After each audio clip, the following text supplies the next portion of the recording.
जैसा कि दोस्तों प्रीवियस 2 पार्ट में हमने फ़ोटोसिंथेसिस से जुड़े हुए 2 टॉपिक को डिस्कस किया। एक तो फ़ोटोसिंथेसिस होता क्या है और उसमें कौन कौन से स्टेप इन्वॉल्व होते हैं, और दूसरे पार्ट में हमने PS1 और PS2 के बारे में जाना। अगर आपने वो वीडियो नहीं देखा है तो उन दोनों वीडियो का लिंक मैंने आज के इस वीडियो के नीचे डिस्क्रिप्शन बॉक्स में और ऊपर आई बटन में दे रखा है। उस लिंक पर क्लिक करके आप वीडियो को देख सकते हैं। तो आप दोनों वीडियो ज़रूर देख लीजिएगा, तभी आपको आज का ये वीडियो समझ में आएगा। तो आज के इस वीडियो में हम डिस्कस करने वाले हैं फोटोसिंथेसिस से जुड़ा हुआ इलेक्ट्रॉन ट्रांसपोर्ट सिस्टम और फोटोफॉस्फोराइलेशन। तो यदि हम बात करें इलेक्ट्रॉन ट्रांसपोर्ट सिस्टम यानी कि ETS की, तो आपको बता दें कि ETS आपने रिस्पायरेशन में भी पढ़ा हुआ है, आप यहाँ पर भी पढ़ेंगे, फोटोसिंथेसिस में भी पढ़ेंगे। तो इलेक्ट्रॉन ट्रांसपोर्ट सिस्टम होता क्या है कि इसमें जो इलेक्ट्रॉन होते हैं वो ट्रांसपोर्ट होते हैं अलग अलग इलेक्ट्रॉन कैरियर में। तो ये जो इलेक्ट्रॉन का पासेज है ये डाउन हिल जर्नी होता है। अब डाउन हिल जर्नी का क्या मतलब है? डाउन हिल जर्नी का मतलब है कि ये ऊपर से नीचे की ओर, यानी कि जो इलेक्ट्रॉन कैरियर होते हैं अलग अलग, तो इलेक्ट्रॉन जो है अलग अलग इलेक्ट्रॉन कैरियर से आगे बढ़ता हुआ नीचे की ओर चलता रहता है। तो इसी को हम बोलते हैं डाउन हिल जर्नी। और आपको बता दें कि हर एक स्टेप पे एनर्जी रिलीज़ होती रहती है, यानी कि एनर्जी निकलती रहती है। और ये जो एनर्जी रिलीज़ होगी, अब ये एनर्जी रिलीज़ करके जनरेट करती है इलेक्ट्रोकेमिकल प्रोटॉन ग्रेडियंट। और ये जो इलेक्ट्रोकेमिकल प्रोटॉन ग्रेडियंट है ये मदद करते हैं ATP के निर्माण में।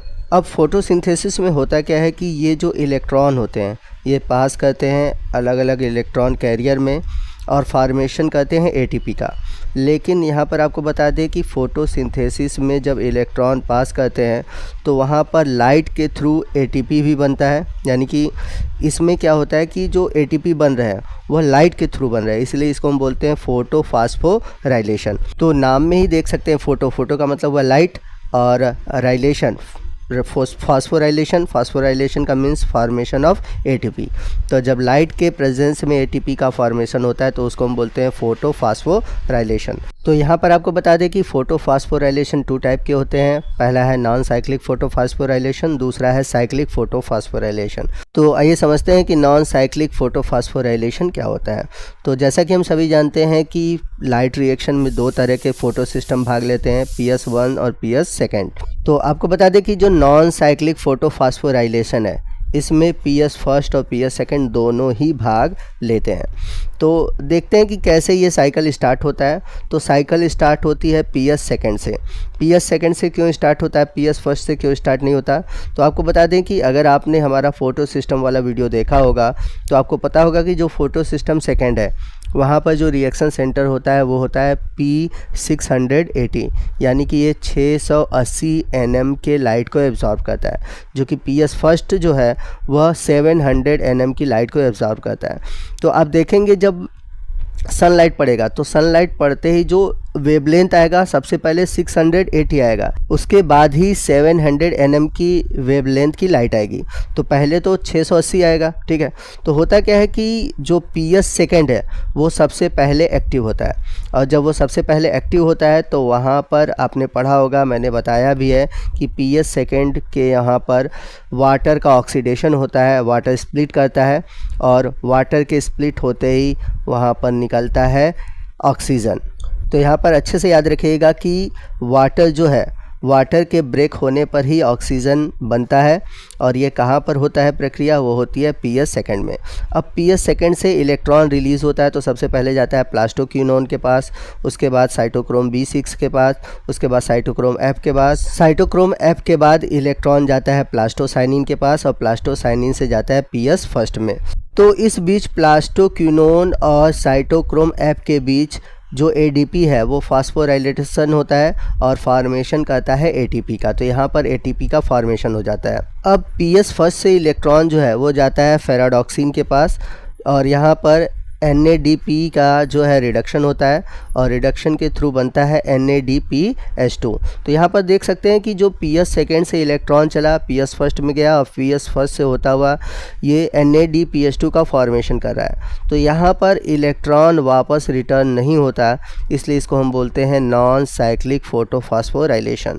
तो यहाँ पर आप देख सकते हैं कि जो ये नॉन साइक्लिक फोटोफॉस्फोराइलेशन है ये आपको एक जेड फॉर्म में दिखाई दे रहा होगा, इसलिए इसे हम जेड स्कीम भी कहते हैं। तो एग्ज़ाम में जेड स्कीम के नाम से भी ये क्वेश्चन पूछा जाता है।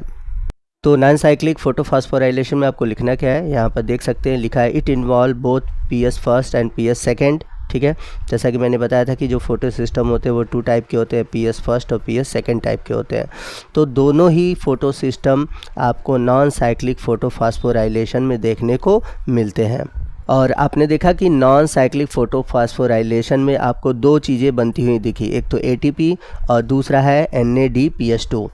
तो यहाँ पर आपने देखा था कि जो फोटो सिस्टम है ये दोनों ही photo system electron transport chain द्वारा एक दूसरे से कनेक्टेड थे और इन्हीं दोनों के बीच फॉर्मेशन हुआ ATP और NADPH2 का।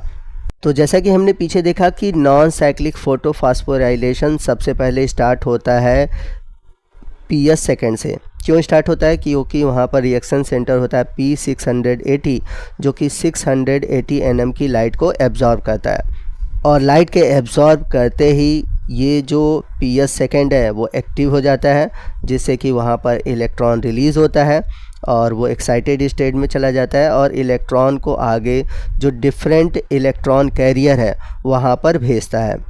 तो जो इलेक्ट्रॉन होता है वो पास करता है डिफरेंट साइटोक्रोम के पास। ठीक है, this movement of electron is downhill on redox potential scale. Now the movement of electron is goes to pigment of PS first. अब इसके बाद जो इलेक्ट्रॉन होता है जब साइटोक्रोम से होता हुआ पहुंचता है पीएस फर्स्ट के पास।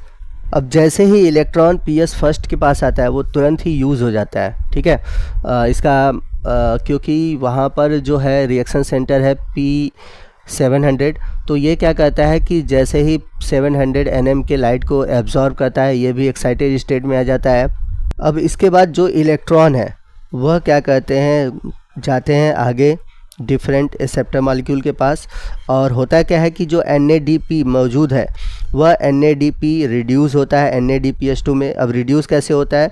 क्योंकि जब वहाँ पर वाटर ब्रेक हुआ था पीएस सेकेंड के पास तो वहाँ पर ऑक्सीजन और हाइड्रोजन ये दोनों ही रिलीज़ हुए थे। तो ये जो हाइड्रोजन था वह हाइड्रोजन अब इस NADP के साथ जुड़कर उसको रिड्यूस कर देता है और रिड्यूस किस में करता है? NADPH2 में। तो इस तरह से आपने देखा कि नॉन साइक्लिक फोटोफॉस्फोराइलेशन में आपको 2 चीज़ें बनती हुई दिखी, एक तो ATP और दूसरा है NADPH2।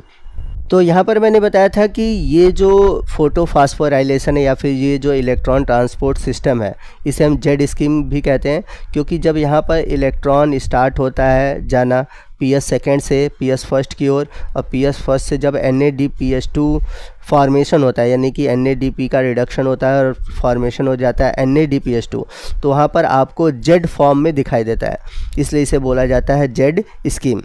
आइए नेक्स्ट हम बात करते हैं साइक्लिक फोटोफॉस्फोराइलेशन की। तो साइक्लिक फोटोफॉस्फोराइलेशन में केवल फोटो सिस्टम फर्स्ट इन्वॉल्व होता है, फोटो सिस्टम सेकेंड इन्वॉल्व नहीं होता। और ये जो होता है ये स्ट्रोमा लैमेला में, यानी कि जो पीएस फर्स्ट होते हैं वो स्ट्रोमा लैमेला में पाए जाते हैं, जैसा कि मैंने पीछे भी आपको बताया हुआ था प्रीवियस वीडियो में। तो वहीं पर ये साइक्लिक फोटोफॉस्फोराइलेशन होता है। तो यहाँ पर जो इलेक्ट्रॉन का फ्लो होता है वह केवल PS1 में ही होता है, यहाँ पर सर्कुलेशन केवल PS1 में ही होती है, इसलिए इसको हम बोलते हैं साइक्लिक फोटोफॉस्फोराइलेशन।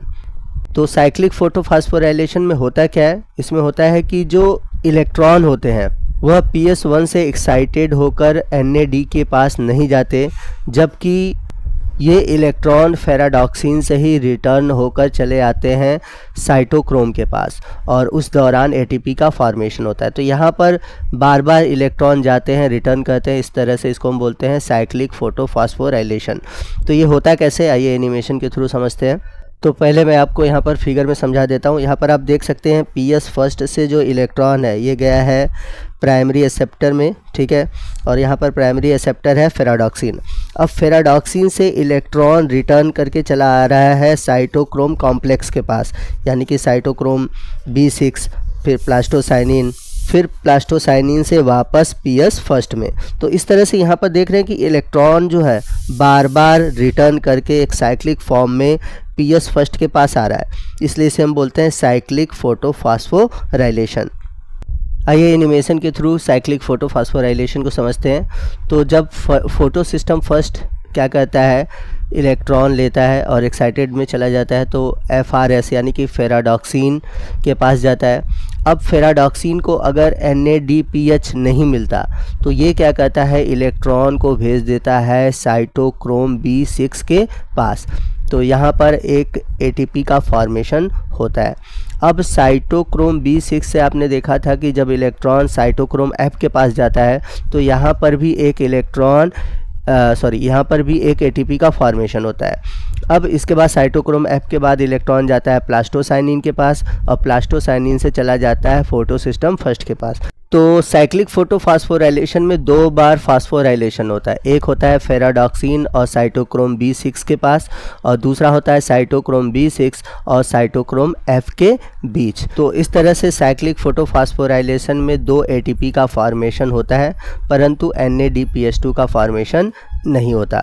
तो ये था हमारा आज का वीडियो जो कि फोटोफॉस्फोराइलेशन और ETS पर आधारित था। नेक्स्ट वीडियो में हम साइक्लिक फोटोफॉस्फोराइलेशन और नॉन साइक्लिक फोटोफॉस्फोराइलेशन इन दोनों में क्या डिफरेंस है इसके बारे में डिटेल से डिस्कस करेंगे। तो मिलते हैं अगले वीडियो में अगले टॉपिक के साथ। तब तक के लिए जय हिंद, जय भारत।